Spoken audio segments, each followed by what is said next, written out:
मुंबई का एक फेमस बार जहाँ पर वीकेंड होने के कारण काफ़ी ज़्यादा भीड़ थी। ये एक लग्जरियस बार था जहाँ पर अमीर घरों के लोग ही अफोर्ड कर सकते थे। इस बार में एक लड़कियों का एक ग्रुप बैठा हुआ था। वो सभी लड़कियाँ अपना कॉलेज कंप्लीट होने की खुशी में वहाँ पर इकट्ठा हुई थी। जिनमें से एक लड़की जिसने एक वाइट कलर की एंकल लेंथ ड्रेस पहन रखी थी और अपने बालों को खुला रखा था। उसके बाल उसके कमर तक आते थे। पिंक हार्ट शेप होठ, काली आंखें जिन पर बड़ी बड़ी पलकों का पर्दा पड़ा हुआ है, गोरी स्किन जैसे दूध में थोड़ी केसर मिली हो। इस समय पूरे बार में सभी लड़कों की नज़र इस लड़की पर थी। इन सबसे अनजान वो लड़की अपनी सहेलियों के साथ बैठकर अपनी सॉफ्ट ड्रिंक इंजॉय कर रही थी। तभी एक लड़की जो उसके साथ बैठी हुई थी, उसने कहा, यार आर्या, आज तो कोई ड्रिंक इंजॉय करना है ना, तो तू हमेशा सिर्फ जूस ही पीती है, सिर्फ सॉफ्ट ड्रिंक। यार थोड़ा नशा भी करना चाहिए, ज़िंदगी इंजॉय करने के लिए थोड़ा ड्रिंक तो करना ही चाहिए ना। उसकी बात पर वाइट ड्रेस वाली लड़की जिसका नाम आर्या था, वो मुस्कुराकर कहती है, नहीं रीता, मुझे इन सब का शौक नहीं है। तू तो जानती है ना, मुझे क्लब में आने का भी शौक नहीं है। वो तो तुम लोगों की जिद पर मैं आ गई। तभी उनमें से एक लड़की जिसका नाम स्वाति था, वो कहती है, ये रीता, तू भी किसे समझा रही है? तू तो अच्छे से जानती है ना कि ये सब नहीं करती है। ये पूरी संस्कारी लड़की है। उसकी बात पर सभी मुस्कुरा देती हैं और आर्या भी मुस्कुरा देती है। वो सब अपनी बातों में लगे रहते हैं और हंसी मजाक करते हुए वहाँ इंजॉय कर रही थी। वहीं उनसे कुछ दूरी पर एक टेबल पर कम से कम 5 से 6 लड़के बैठे हुए थे। वो सभी लड़के ड्रिंक कर रहे थे। जिनमें से एक लड़का कहता है, यार रुद्र, आज की पार्टी तेरे आने की खुशी में, आखिर तू पूरे 3 साल बाद वापस आया है, तो आज का ये जाम तेरे नाम। क्या बोलकर वो उसे गिलास दिखाकर ड्रिंक करने लगता है। जिस पर वो लड़का जिसका नाम रुद्र था, जो दिखने में 6 फुट 7 इंच की हाइट, शार्प नोज, गहरी बुरी आंखें, सख्त चेहरा, वेल शेप्ड बॉडी और एटीट्यूड से भरा हुआ था, वो बैठा हुआ अपने ड्रिंक इंजॉय करता है, जैसे उसे उन सब की बातों से कोई असर ही नहीं पड़ रहा हो। तभी उन सभी लड़कों की नज़र उन लड़कियों पर पड़ती है जो आर्या के साथ बैठी होती हैं। उनमें से एक लड़का आर्या को देखकर कहता है, यार उधर देखो, वो लड़की कितनी ब्यूटीफुल है। उनकी बात सुनकर सभी लड़के उस ओर देखने लगते हैं, सिवाय रुद्र के। सभी लड़के आर्या की सुंदरता को देखकर उस पर मोहित हो जाते हैं। तभी उनमें से एक लड़का खड़ा होकर कहता है, तुम सब बैठे रहो, देखो मेरा जादू, मैं कैसे उसे अपनी गर्लफ्रेंड बनाता हूँ। ये कहकर वो मुस्कुराकर उस ओर चला जाता है जहाँ आर्या अपनी सहेलियों के साथ बैठी थी। वो लड़का आर्या को देखकर कहता है, hi, my name is Kabir Khanna. उसकी बात पर आर्या कुछ नहीं कहती है, सिर्फ एक स्माइल दे देती है।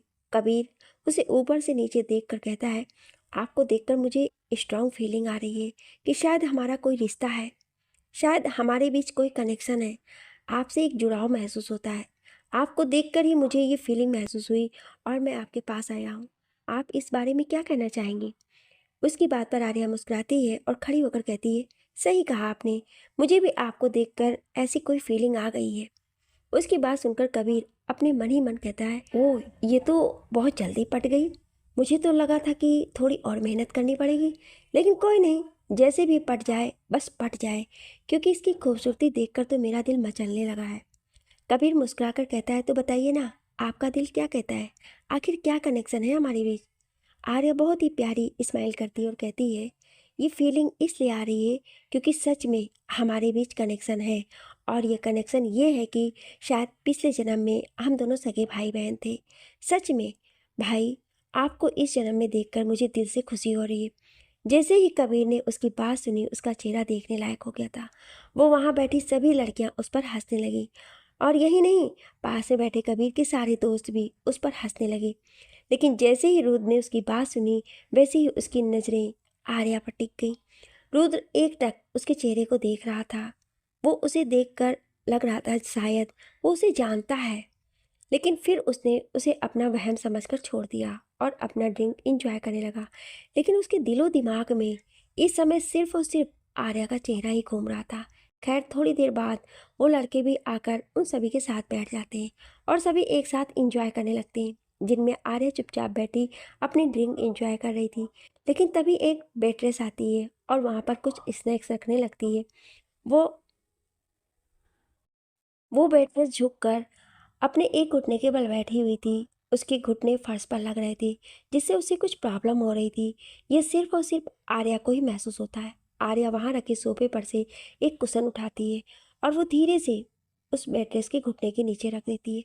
ऐसा होते ही वो बेडरेस कंफर्टेबल अपने घुटनों को टिका कर नीचे बैठ जाती है और सारे इस स्नैक्स को टेबल पर सजा देती है। उसके बाद वो खड़ी होती है और आदर से आर्या की तरफ झुककर उसे थैंक यू कहती है और वहां से चली जाती है। वहां मौजूद रुद्र, जिसका ध्यान सिर्फ अपनी ड्रिंक पर था, लेकिन उसने ये सब नोटिस कर लिया था। थोड़ी देर बाद सभी ऐसे बैठे रहते हैं तो कबीर उन सबसे सबका इंट्रोडक्शन करवाता है। लेकिन जैसे ही वो रुद्र की ओर देखता है तो कहता है, यह है मेरा फ्रेंड और हम सबका जिगरी यार, एक तरफ से ऐसे हम सबका बॉस भी कह सकते हैं, रुद्र प्रताप राणावत। जैसे ही आर्या के कानों में उसका नाम सुनाई देता है वैसे ही उसके चेहरे का रंग उड़ जाता है। वो एक टक रुद्र को देखने लगती है। रुद्र भी इस समय उसी की ओर देख रहा था।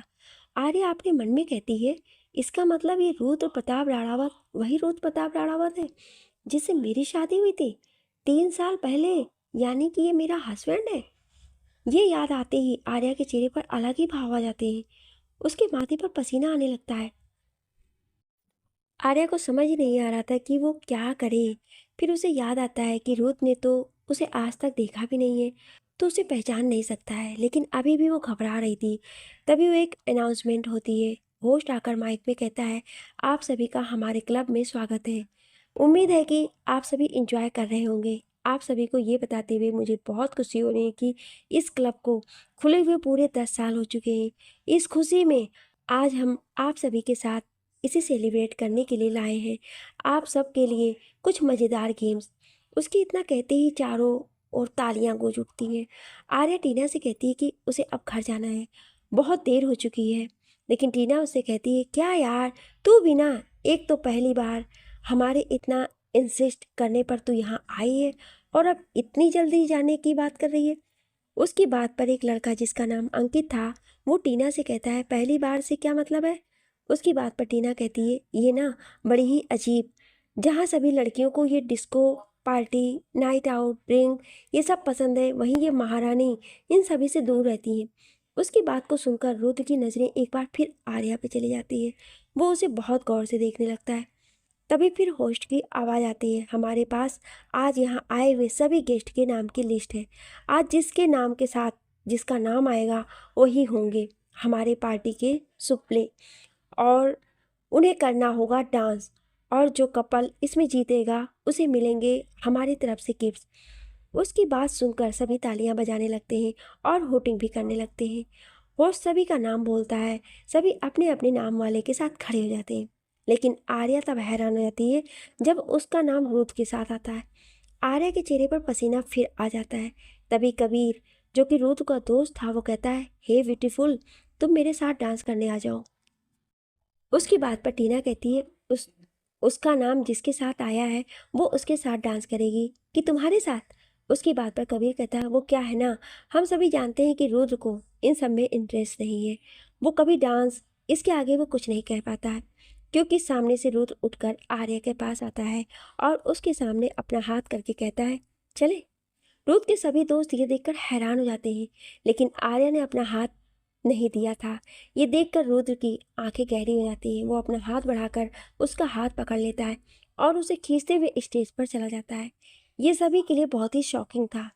रुद्र आर्या के लिए वे स्टेज पर आता है और उसे खींचकर खुद से लगा लेता है। इस समय रुद्र के हाथ आर्या के कमर पर था। आर्या हैरान थी, लेकिन रुद्र की आंखों में क्या था उसे समझ पाना मुश्किल था। तभी सॉन्ग स्टार्ट होता है और इसी के साथ डांस भी। एक दिन तेरी राहों में बाहों में पनाहों में आऊँगा, खो जाऊँगा एक दिन तेरा हो जाऊँगा। ये दिल तो ना कह सका, ये बातें दिल तो ना कह सका। रुद्र आर्या की आंखों में देखकर डांस किए जा रहा था और आर्या उसकी तो हालत ही खराब थी। इस समय उन दोनों का डांस इतना इंटेंस था कि सभी की निगाहें उन्हीं पर टिकी हुई थी। आर्या को रुद्र की करीबी से एक अजीब सा एहसास हो रहा था। तभी रुद्र उसकी आंखों में देखते हुए अपनी गहरी आवाज में कहता है, क्या हम पहले कभी मिले हैं। उसकी बात और आवाज सुनकर आर्या अंदर तक कांप जाती है। रुद्र की बात का जवाब आर्या को समझ में ही नहीं आ रहा था कि वो क्या दे। भले ही वो दोनों एक रिश्ते में बंधे थे, लेकिन फिर भी वो दोनों कभी नहीं मिले थे और ना ही एक दूसरे को जानते थे। आर्या ने अपने थूक को निकला और अपना सर बस नाम में हिला दिया। उसका जुबान सुनकर रुद्र ने उसे कमर में पकड़ लिया और उसे घुमाकर अपने एक बाह पर गिरा दिया। वो अपने हाथों से उसकी कमर को सहलाए जा रहा था, जो आर्या के लिए सिहरन पैदा कर रहा था। रुद्र को ना जाने क्यों, लेकिन आर्या को अपने करीब करने में मन हो रहा था।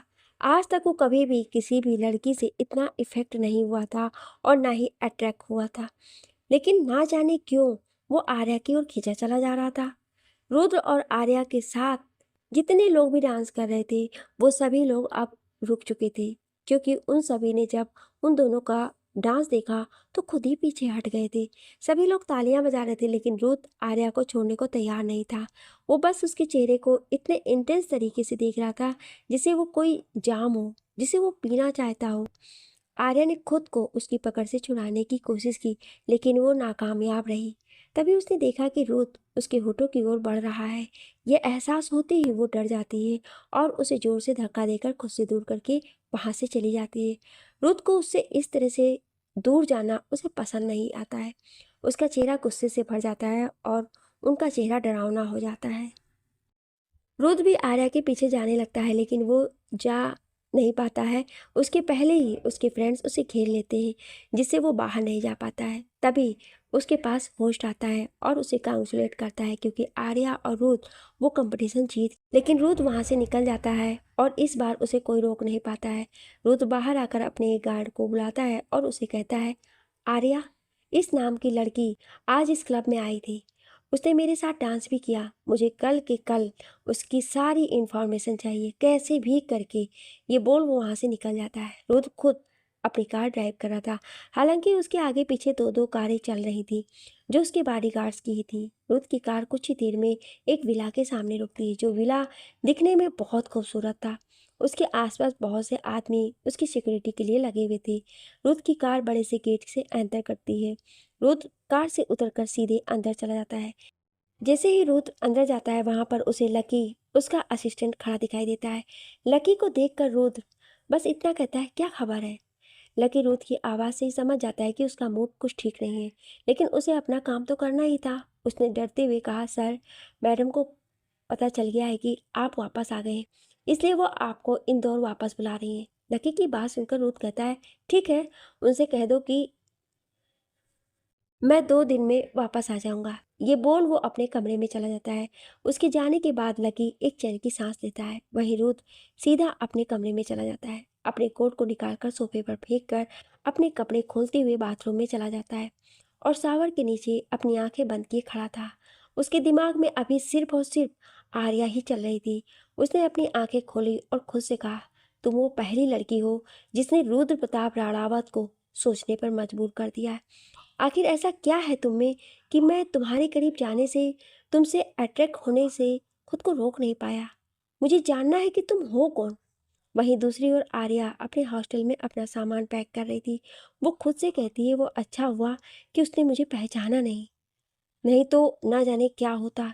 वैसे भी मुझे उससे अलग होने में सिर्फ 2 महीने का ही टाइम बचा है। तब तक मुझे उससे छिपना होगा। मैं उसके सामने ये सच्चाई नहीं आने दे सकती कि मैं ही उसकी वाइफ हूँ। और उसने भी तो शादी की, यही शर्त रखी थी कि शादी के 3 साल बाद हम दोनों डिवोर्स ले लेंगे। ये सब सोचती हुए वो अपना सामान पैक कर रही थी और उस दिन को कोस रही थी जिस दिन इन सब की शुरुआत हुई थी। वो खुद से कहती है, ना मैं उस दिन बाहर जाती, ना मुझे दादी माँ मिलती और ना ही मैं इस शादी के झंझट में पड़ती। आर्य ने तुरंत अपना सामान पैक किया और वहाँ से निकल गई। उसने अपनी फ़्लाइट बुकिंग पहले ही कर ली थी। वो जब फ्लाइट में बैठी और वो फ्लाइट जब टेक ऑफ होने का अनाउंसमेंट उसने सुना, तो उसकी जान में जान आई। लेकिन वो बेचारी इस बात से अनजान थी कि जिस फ्लाइट से वो जा रही है, उसी फ्लाइट में रुद्र भी है। रुद्र तो 2 दिन बाद जाने वाला था, लेकिन उसकी दादी ने अपना इमोशनल ड्रामा करके उसे आज ही आने पर मजबूर कर दिया था। आर्या अपना सर पीछे टिकाकर अपनी आंखें बंद कर लेती है। तभी उसे वॉशरूम करने की ज़रूरत पड़ती है, तो वो उठकर बाथरूम में जाने को मुड़ती है, लेकिन वो शॉक्ड हो जाती है क्योंकि उसके पीछे की एक सीट छोड़कर रुद्र बैठा हुआ था। वो इस समय एक मैगजीन पढ़ रहा था, इसलिए उसने आर्या को नहीं देखा। लेकिन आर्या वहां से अपना चेहरा छुपाते हुए वॉशरूम में जाकर खुद से कहती है, हे भगवान, आपको मुझसे क्या दुश्मनी है जो इसका सामना मुझसे बार बार करवा रहे हो।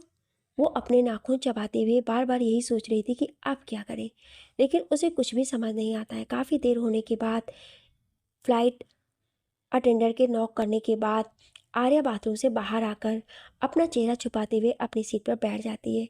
नहीं तो उसने ये सोच रखा था कि वो पूरे टाइम बाथरूम में ही रहेगी। आर्या के बगल वाकई सीट पर एक आदमी बैठा था। वो वहाँ से उठकर जाता है और कुछ देर बाद एक अटेंडर उसके पास आकर कहती है, मैम, एक प्रॉब्लम हो गई है। जो आपके बगल में बैठे हैं वो अपनी वाइफ के पास बैठना चाहते हैं, तो उसकी सीट पर दूसरे पर्सन बैठ गए हैं। तो आपको कोई प्रॉब्लम तो नहीं होगी ना? अब आर्या को क्या प्रॉब्लम हो सकती है? उसने कहा, नहीं, मुझे कोई प्रॉब्लम नहीं है। उसके इतना कहते ही अटेंडर वहाँ से चली जाती है। आर्या ने खुद से कहा, मुझे क्या प्रॉब्लम होगी? कौन सा वो मेरा कुछ लगता है? ना उससे कोई मतलब है ना जो बैठेगा उससे। लेकिन उस बेचारी को कहाँ पता था कि उससे प्रॉब्लम होने वाली है, क्योंकि उस आदमी जिससे अपनी सीट एक्सचेंज की थी वो कोई और नहीं बल्कि रुद्र ही था। थोड़ी देर बाद एक आदमी उसके बगल में आकर बैठता है जिसका ध्यान अपने फ़ोन में था। लेकिन जब आर्या उसे देखती है तो उसकी सांसें ही अटक जाती हैं। वो अपने चेहरा छुपाने का तरीका सोचने लगती है। तभी उसका ध्यान मास्क पर जाता है जो एक आदमी ने पहना हुआ था। उसे याद आता है कि उसके पास भी एक मास्क है। वो तुरंत अपना मास्क निकाल कर लगा लेती है। वो तो उसके लिए अच्छा था कि रुद्र ने अभी तक ध्यान नहीं दिया था। तभी रुद्र, जो अपने फ़ोन में कुछ कर रहा था, वो फ्लाइट के टेक ऑफ होते ही बंद कर देता है और उसकी नज़र अपने बगल में पड़ती है तो वो शॉक्ड हो जाता है, क्योंकि आर्या ने जो मास्क लगाया था वो था ही कुछ इस तरह का। उसके मास्क पर एक खतरनाक चेहरा था जिसका मुंह खुला था और उसके दांत भयानक थे। रुद्र को बिल्कुल फनी लग रहा था। उसने खुद से कहा, व्हाट अ जोक। फिर वो अपना ध्यान अपने मैगजीन में लगाने वाला ही था कि उसे आर्या के परफ्यूम की स्मेल आती है और वो पहचान जाता है कि ये तो आर्या की ही स्मेल है। वो उसे देखकर कहता है, क्या आप अपना मास्क हटा सकती हैं? उसकी बात सुनकर आर्या की आंखें बड़ी बड़ी हो जाती हैं। आर्या अपनी बड़ी बड़ी आंखें करके रुद्र को देख रही थी जो उसका मास्क हटाने को कह रहा था। उसने सीधे अपना सर नामे हिला दिया। रुद्र उसे अपनी आंखें छोटी करके देखता है, फिर कहता है, क्यों नहीं? आर्या को समझ ही नहीं आ रहा था कि वो क्या कहे। तभी उसकी नज़र एक आदमी पर पड़ती है जो अपनी नाक साफ कर रहा था। उसे देखकर उसके दिमाग में एक तरकीब आती है और वो अपनी आवाज़ को थोड़ा भारी करके कहती है, वो मुझे इन्फेक्शन हो गया है ना, इसलिए मैं इसे नहीं हटा सकती हूँ। ये बोलने के बाद वो एक दो बात छींकने की भी एक्टिंग करती है। उसकी बात सुनकर रुद्र अपनी जगह पर सही से बैठ जाता है और आर्या एक लंबी सांस लेती है।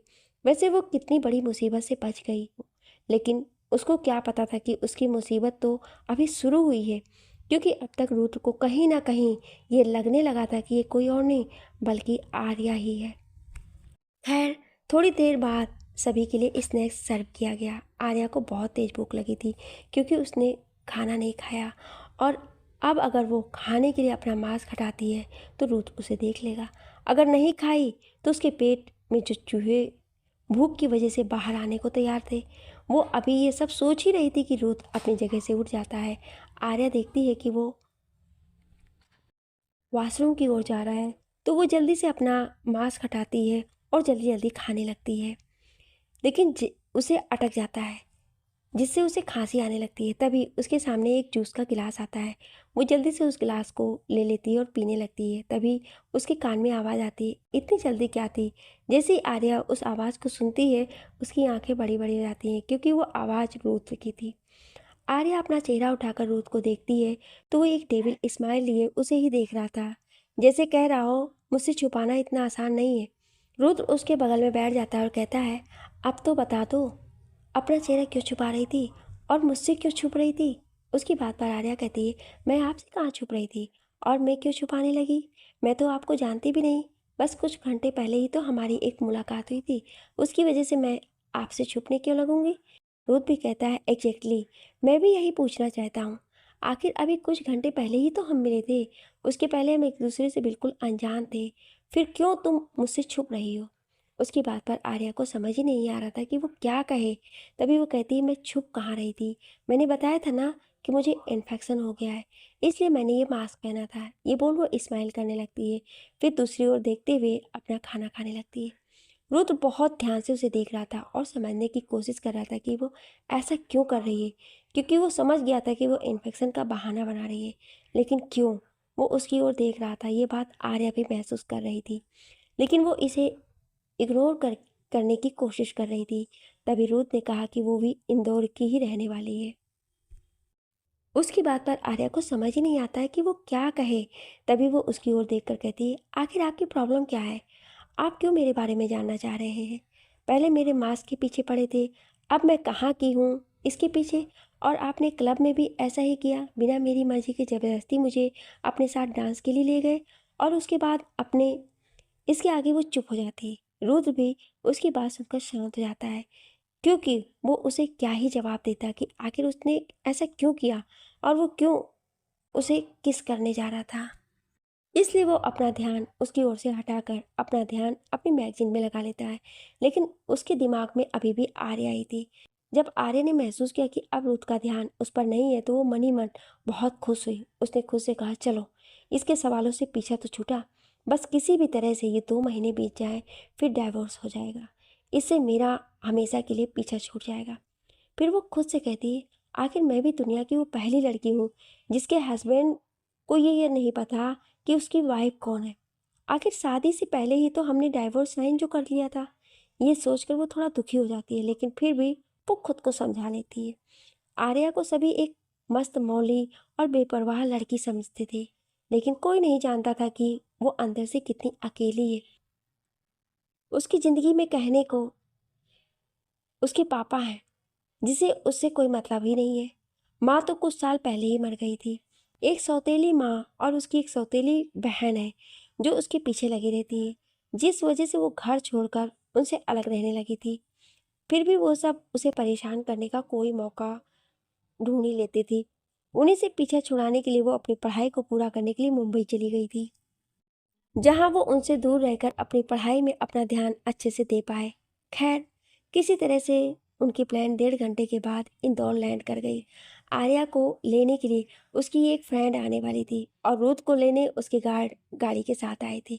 दोनों अपनी अपनी मंजिल पर निकल गए। दोनों ही इस बात से अनजान थे कि दोनों की डेस्टिनी ने उनके लिए क्या चुना है। एक फ्लैट के हॉल में सोफे पर आर्या बैठी हुई थी।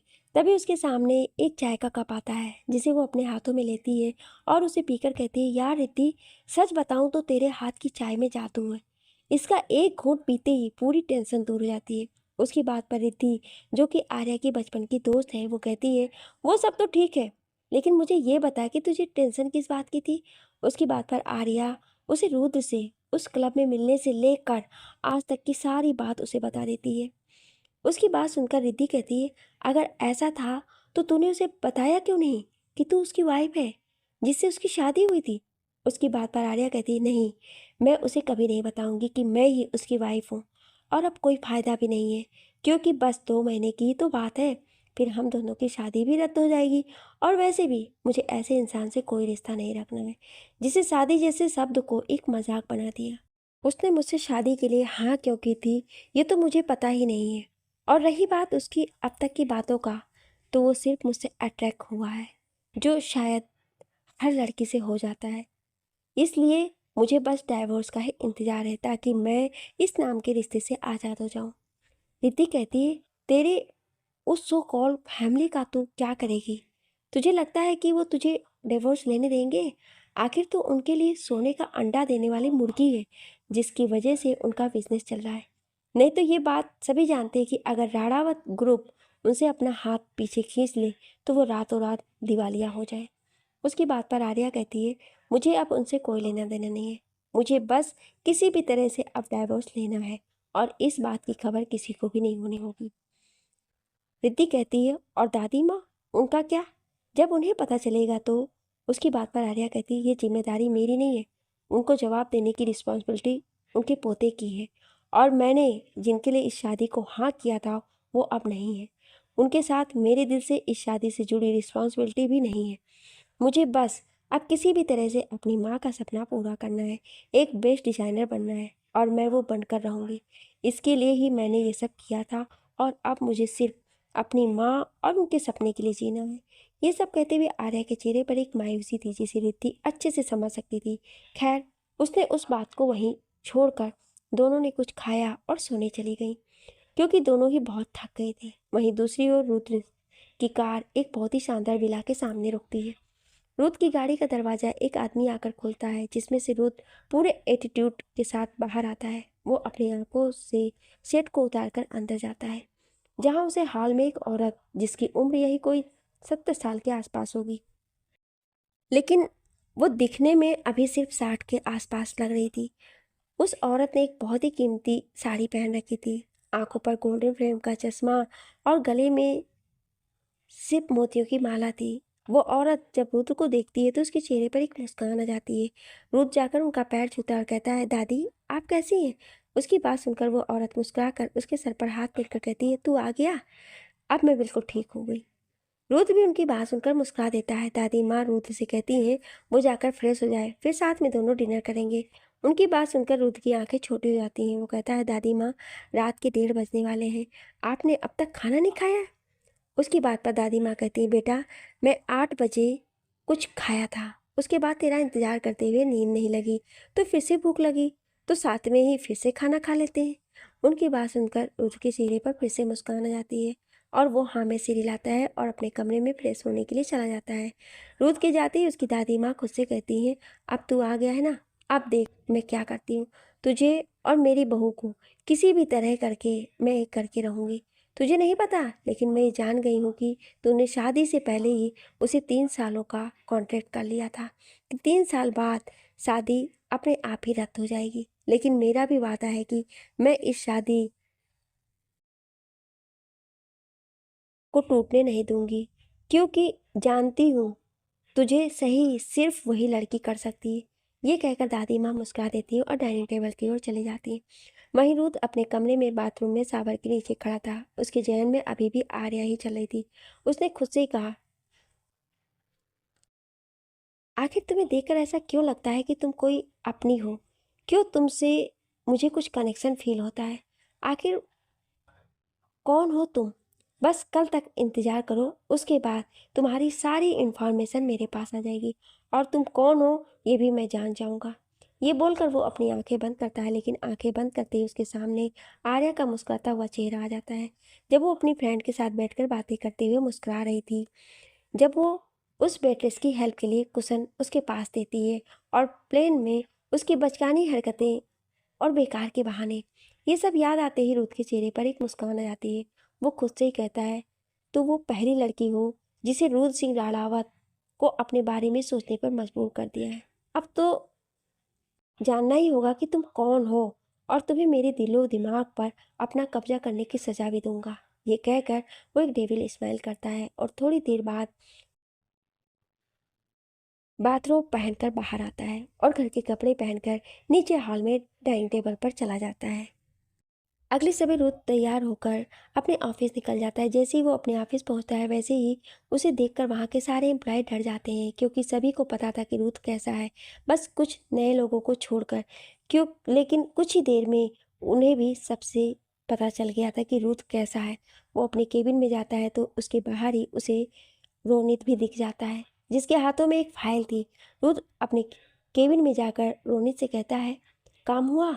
उसकी बात पर रोनित उसके सामने वो फाइल रखकर कहता है, इसमें उनकी सारी इन्फॉर्मेशन है, लेकिन सर उनके बारे में ज़्यादा कुछ नहीं है। ऐसा लग रहा है जैसे उनकी इन्फॉर्मेशन हाइड करने की कोशिश की गई है। वो किसने की है ये भी पता चल चल नहीं पा रहा है। हमने बहुत कोशिश की, जिससे हमें बस कुछ ही इन्फॉर्मेशन ही मिली है। उसकी बात सुनकर रुद्र कहता है, ठीक है तुम जा सकते हो। रोनित तुरंत वहाँ से चला जाता है। रुद्र उस फाइल को लेकर केबिन में रखे सोफे पर बैठ जाता है और फाइल को खोलकर पढ़ने लगता है। इस फाइल में आर्या की इन्फॉर्मेशन थी। पहले ही पेज पर आर्या की बहुत सारी फोटोज थी, जिसमें वो बहुत खूबसूरत लग रही थी। रुद्र उसकी फोटोज को देखकर कहता है, मानना पड़ेगा तुम बहुत खूबसूरत हो, कुछ तो अलग बात है तुम में। आखिर तुम रुद्र सिंह रावत को पसंद आई हो तो कोई छोटी बात थोड़ी है। ये बोलकर वो एक डेविल स्माइल करके आगे के पेज को देखने लगता है, जिसमें आर्या का नाम तो था, लेकिन उसके पेरेंट्स का कोई नाम नहीं था। उसमें उसकी पसंद नापसंद सभी लिखा था, और ये भी था कि उसने अपनी पढ़ाई फैशन डिजाइनिंग में ही की थी और वो अपने कॉलेज की टॉपर भी थी। ये देखकर रुथ कहता है इंटरेस्टिंग। रुथ उस फाइल को लेकर अपने एक डेस्क पे रखता है और अपने फ़ोन से कॉल करके रोनित को बुलाता है। रोनित उसके सामने आकर कहता है यस सर। रोनित को देखकर रुथ उससे कहता है रोनित, हमारे डिजाइनिंग डिपार्टमेंट को कौन संभाल रहा है? उसकी बात पर रोनित कहता है सर, वो बात यह है कि उसे मिस्टर शर्मा देखते हैं, लेकिन हमें जल्दी ही किसी और को हायर करना होगा क्योंकि अब इनके आगे हो गई है और 10 दिन में रिटायर्ड होने वाले हैं। रोनित की बात सुनकर रुथ कहता है तुम मुंबई के बेस्ट डिजाइनिंग कॉलेज के सभी बेस्ट स्टूडेंट को इस पोस्ट के लिए इंटरव्यू का प्रपोजल सेंड करो। उसकी बात सुनकर रोनित को झटका लगता है क्योंकि ऐसा तो कभी नहीं होता, लेकिन वो रूस से सवाल करके अपने लिए कोई खतरा मोल नहीं लेना चाहता था, इसलिए वो बस यस सर कहकर चला जाता है। वहीं उसकी दादी का फ़ोन उसके मोबाइल पर आता है तो उस कॉल को उठाता है और जब अपनी दादी की बात सुनता है तो उसका चेहरा गुस्से से भर जाता है। वो मना करता है लेकिन वो उसे कसम दे देती है। हार मानकर उसे उनकी बात माननी ही पड़ती है। वो रोनित से कहता है कि वो किसी काम से बाहर जा रहा है, कुछ देर में आ जाएगा। ये बोलकर वो चला जाता है। वहीं दूसरी ओर आर्या अपना सर पकड़े बैठी थी क्योंकि उसे कुछ देर में पहले ही रुथ की दादी का फ़ोन आया था और उन्होंने उसे इमोशनली ब्लैकमेल करके रुथ से मिलने जाने के लिए मना लिया था। अब उसे समझ में नहीं आ रहा था कि वो क्या करे, लेकिन उसे जाना तो है, इसलिए वो तैयार होकर घर से निकल जाती है। उसे खुद पर ही गुस्सा आ रहा था। उसने खुद से कहा आखिर मैं वापस क्यों आ गई? मुझे डायरेक्ट 2 महीने बाद ही आना था ताकि इस सब से बच जाती। उसे बहुत ही झुंझलाहट हो रही थी। तभी उसकी टैक्सी रुकती है और ड्राइवर कहता है मैडम हम पहुंच गए हैं। उसकी बात सुनकर आर्या उसे पैसे देती है और उतरकर रेस्टोरेंट के अंदर चली जाती है। अंदर जाकर वो देखती है कि रुथ अभी तक नहीं आया है, तो वो जाकर एक टेबल पर बैठ जाती है। तभी उसकी नज़र एक जगह पर जाती है जहाँ पर एक लड़की जिसकी उम्र यही कोई 26 साल की होगी और एक आदमी जो 50 के आसपास होगा। वो उसे देखकर कहती है रूबी। जी हाँ, सामने कोई और नहीं बल्कि आर्या की सौतेली बड़ी बहन रूबी थी। उसे देखकर आर्या का मुंह बन जाता है और वो खुद से कहती ये और इसकी माँ दोनों एक जैसी हैं, कैरेक्टरलेस। रूबी के बारे में कहें तो रूबी आर्या से बड़ी है और उसकी शादी हो चुकी है, लेकिन वो एक नंबर की लालची और कैरेक्टरलेस लड़की है जिसका ना जाने कितनों के साथ चक्कर रहता है। यही नहीं, उसका हस्बैंड भी कुछ ऐसा है। दोनों एक दूसरे के लिए अच्छे मैच है। वो हमेशा से आर्या से जलती थी। उसने तो हमेशा आर्या का जीना हराम कर दिया था। आर्या की माँ की मौत तभी हो गई थी जब वो महज 10 साल की थी। जब उन्हें पता चला था कि उनके पति उनके साथ चीट कर रहे हैं और उनकी एक और नाजायज बेटी भी है, ये सदमा वो बर्दाश्त नहीं कर पाई और छत से कूद गई और उनकी मौत हो गई। उसके बाद आर्या की दादी ने ही उसे संभाला था, लेकिन उनकी भी डेथ हो गई, जिसके बाद उसके पापा अपनी दूसरी बेबी और बेटी को घर में ले आए और आर्या को परेशान करने में वो कभी भी कोई कसर नहीं छोड़ती थी। वो माँ बेटी आर्या ने उनका घर छोड़ दिया और रिद्धि के साथ रहने लगी। वो रूबी को देख ही रही थी कि उसके कानों में एक आवाज़ आती है, तुम यहाँ क्या कर रही हो? जब वो उस आवाज़ को सुनती है तो सामने के शख्स को देखकर खड़ी हो जाती है और उसे समझ नहीं आता कि वो अब क्या कहे। आर्या के सामने इस समय रूथ खड़ा था। आर्या रूथ को देखकर खुद से ही कहती है लगता है इसे पता चल गया है कि मैं ही इसकी वाइफ हूँ। लेकिन जब वो उसके चेहरे को देखती है तो उसे लगता है शायद वो नहीं जानता है, क्योंकि रूथ के चेहरे पर इस वक्त कोई एक्सप्रेशन नहीं थे। इसलिए वो अपने शक को करने के लिए उससे पूछती है आप यहाँ कैसे? रूथ उसकी बात पर कहता है वो मैं यहाँ अपनी एक इम्पॉर्टेंट मीटिंग के लिए यहाँ आया था, तुम्हें देख लिया तो यहाँ आ गया।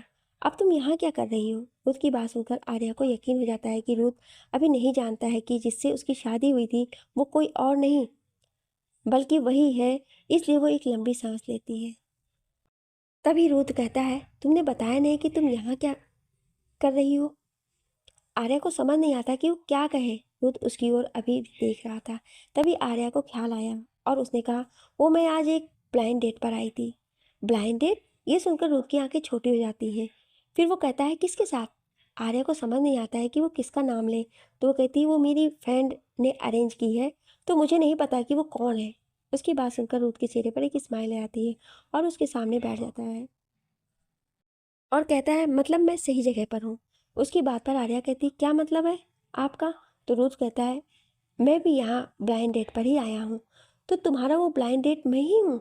उसकी बात सुनकर आर्या कहती है क्या मतलब, आपको किसने भेजा है? उसकी बात पर रुद्र कहता है मेरी दादी माँ ने। रुद्र की बात पर आर्या खुद से कहती है ये आदमी कितना बड़ा फ्लर्टर है, शादीशुदा होते हुए भी मुझ पर चांस मार रहा है। पता नहीं मेरी दादी को इसमें क्या दिख गया, और इसकी हिम्मत तो देखो, दादी के नाम पर झूठ बोल रहा है। अच्छा है मेरा डिवोर्स इससे हो जाएगा, मुझे नहीं पता था कि ये ऐसा है। आर्या सोच ही रही थी कि उसे रुद्र की आवाज़ आती है जो कह रहा था तुम डेस्टिनी को मानती हो? उसकी बात पर आर्या कहती क्या? रुद्र कहता है पहले मैं नहीं मानता था, लेकिन अब मानने लगा हूँ। अब हमें ही देख लो, हमारा मुंबई में क्लब में मिलना, फिर हम दोनों का एज आ कपल डांस के लिए सिलेक्शन होना, फिर फ्लाइट में मिलना, और आज यहाँ ब्लाइंड डेट पर भी। मुझे लगता है हमारा कोई ना कोई कनेक्शन नहीं है। उसकी ये चीज़ें बातें सुनकर आर्या को बहुत गुस्सा आ रहा था। वो खुद से ही कहती है ये आदमी दिल कर रहा है इसका सर फोड़ दो। डेस्टिनी, अरे उसे डेस्टिनी नहीं बदकिस्मती कहते हैं। पहले मेरी शादी इससे होना, फिर कॉन्सिडेंसली बार बार इसी से मिलना। लेकिन एक मिनट, आज कॉन्सिडेंस नहीं है, आज तो दादी की कसम की वजह से आई हूँ। हे भगवान, ये कहाँ फंसा दिया आपने मुझे। आर्या बैठी हुई यही सोच रही थी कि क्या करे। वहीं रुद्र उसे वहाँ पाकर बहुत खुश था और उसे देखे जा रहा था। तभी वो उससे पूछता है कि वो क्या लेगी, जिस पर वो कहती है मुझे बस ऑरेंज जूस ही चाहिए। रुद्र एक वेटर से अपने लिए ब्लैक कॉफ़ी और आर्या के लिए जूस मंगाता है। फिर वो उससे पूछता है कि वो क्या आकृति है। हालांकि वो जानता था, लेकिन उसे आर्या से बात करने का कोई ना कोई बात तो चाहिए ही थी, और वो उसे ये नहीं पता लगने दे सकता था कि वो उसकी जासूसी करवा रहा था। आर्या उसे देखकर कहती है मैंने फैशन डिजाइनिंग की स्टडी की है और अब जॉब की तलाश में हूँ। रुद्र कहता है गुड। तभी उनका ऑर्डर भी आ जाता है। रुद्र अपनी कॉफ़ी पीते हुए खुद से कहता है बहुत जल्द तुम हमेशा हमेशा के लिए मेरी हो जाओगी, बस कुछ समय और। वो यही सोचे जा रहा था, और वहीं आर्या सोच रही थी कि बस कुछ समय, फिर हमेशा के लिए उसका पीछा रुद्र से छूट जाएगा। वो दोनों बैठकर बातें ही कर रहे थे कि रूबी वहां से जाते हुए जब आर्या को देखती है तो उसकी आंखें उस एक हैंडसम लड़के के साथ बैठ देखकर छोटी हो जाती है। वो जलन से भर जाती है। वो जल्दी से उसके सामने आकर कहती है तुम यहाँ, तुम वापस कब आई? और डैड से मिलने की जगह तुम यहाँ एक आदमी के साथ अय्याशी कर रही हो। तुम्हें पता है डैड के बिजनेस में कितना लॉस हुआ है तुम्हारे कारण? तुम अभी मेरे साथ चलो, डैड तुम्हें अच्छे से बताएंगे कि घर छोड़कर जाने का क्या अंजाम होता है। ये बोल वो आर्या का हाथ पकड़कर उसे खींचने लगती है। आर्या को बहुत गुस्सा आता है, इसलिए वो रूबी का हाथ झड़क देती है, जिससे रूबी संभल नहीं पाती और नीचे गिर जाती है। रूबी गुस्से से खड़ी होकर कहती है तुम्हारी इतनी हिम्मत, तुमने मुझे धक्का दिया, तुम्हें तो डैड से मजा चखाऊंगी। ये बोल वो उसे फिर से पकड़ने जाती है कि तभी आर्या गुस्से से उसे एक जोरदार थप्पड़ जड़ देती है, जिससे रूबी गिरने लगती है। लेकिन वो आदमी जिसके साथ वो आई थी उसे पकड़ लेता है। उस आदमी को देखकर आर्या मुस्कुराते हुए कहती है तुम कह रही थी कि मैं अय्याशी कर रही हूँ, तो तुम अपने इस आदमी के साथ यहाँ क्या आकर कर रही हो? हाँ, शायद तुम्हारी इन्हीं हरकतों की वजह से तुम्हारे पति ने तुम्हें छोड़ दिया था। आखिर हो भी तो तुम अपनी माँ के जैसे ही, जैसे वो थी वैसे तुम भी हो। लेकिन पता नहीं मेरे उस सो कॉल बाप को ये बात कब समझ आएगी। वैसे भी वो तुम्हारी माँ जैसी ही औरत डिजर्व करता है, वो भी तो ऐसे ही है। और हाँ, क्या कहा तुमने? घर? वो मेरा घर नहीं, इसीलिए मैंने उसे छोड़ दिया है। मुझे उस पागल खाने में रहने का कोई शौक़ नहीं है। और हाँ, कह देना अपने उस बाप से कि मेरा उससे या उस घर में रहने वाले किसी भी शख्स से कोई लेना देना नहीं है, और ना ही मैं वो पुरानी वाली आर्या हूँ जो उनकी मार सह कर डर जाऊँगी। अब निकलो यहाँ से, नहीं तो तुम्हारे इस चेहरे का नक्शा ऐसा बिगाड़ूंगी कि दुनिया का कोई भी डॉक्टर सही नहीं कर पाएगा। उसकी ये बात सुनकर रूबी गुस्से से कहती तुम्हें तो मैं देख लूंगी। ये बोलकर वो पैर पटकते हुए वहां से चली जाती। रुद्र जो अब तक इस तमाशे को देख रहा था वो आर्या से कहता है क्या वो तुम्हारी बहन थी? उसकी बात पर आर्या कहती बदकिस्मती से ये मेरी सौतेली बहन है, लेकिन आपका इससे कोई लेना देना नहीं है। मुझे लगता है अब मुझे चलना चाहिए। ये बोल वो बिना कुछ सुने वहाँ से चली जाती है।